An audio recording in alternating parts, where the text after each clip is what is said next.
பொள்ளாச்சியில் நடந்த sexual assault case இந்த ஒட்டுமொத்த தமிழ்நாடையே உழுக்கின ஒரு கேஸ்.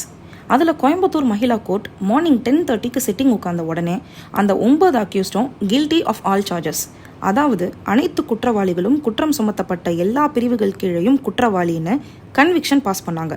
அண்ட் கொஞ்ச நேரம் கேஸை தள்ளி வச்சுட்டு யார் யாருக்கு என்னென்ன பனிஷ்மெண்ட்னு ஆஃப்டர்நூன் போல தான் சொன்னாங்க. அந்த மீன் டைமில் கவர்மெண்ட் அட்வொகேட் அவங்களுக்கு ஹையஸ்ட் பனிஷ்மெண்ட் தர சொல்லி கேட்டாங்க.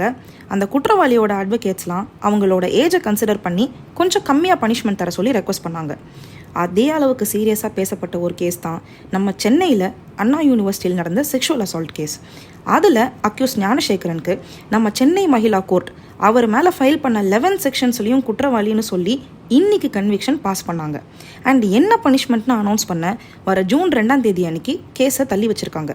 பொள்ளாச்சி கேஸ் மாதிரியே இந்த கேஸ்லையும் கவர்மெண்ட் அட்வொகேட் ஹையஸ்ட் பனிஷ்மெண்ட் தர சொல்லி கேட்டாங்க. அண்ட் ஞானசேகரனோட அட்வொகேட் அவரோட ஏஜ், ஃபேமிலி அண்ட் ஃபினான்ஷியல் சுச்சுவேஷனை கன்சிடர் பண்ணி கொஞ்சம் பனிஷ்மெண்ட்டை குறைச்சி தர சொல்லி கேட்டாங்க.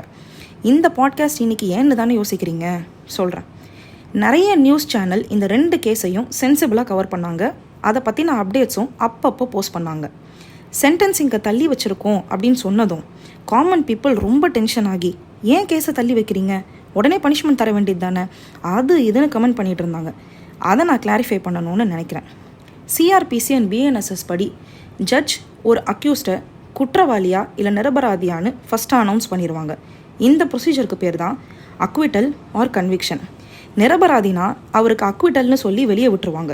ஆனால் குற்றவாளின்னு டிசைட் பண்ணி கன்விக்ட் பண்ணிட்டா அவருக்கு என்னென்ன பனிஷ்மெண்ட்ஸ் தரணும்னு தனியாக ஒரு ப்ரொசீஜர் இருக்குது. அதுக்கு பேர் தான் சென்டென்சிங்.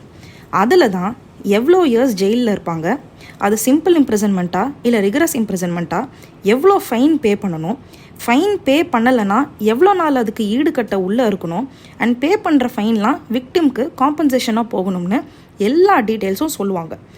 இந்த கன்விக்ஷன் அண்ட் சென்டென்சிங்க்கு நடுவில் அந்த குற்றவாளியோட சைடையும் ஒரு வாட்டி ஃபைனலாக கேட்கணும்னு தான் சட்டத்தில் section 248 Clause 2 of criminal procedure code கீழே சொல்லியிருப்பாங்க.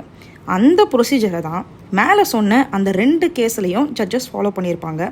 அண்ட் அந்த 2 கேஸில் மட்டும் கிடையாது, எல்லா கிரிமினல் கேசஸ்லையும் ஃபாலோ பண்ணுவாங்க.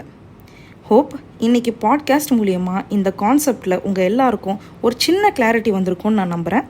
தேங்க்யூ.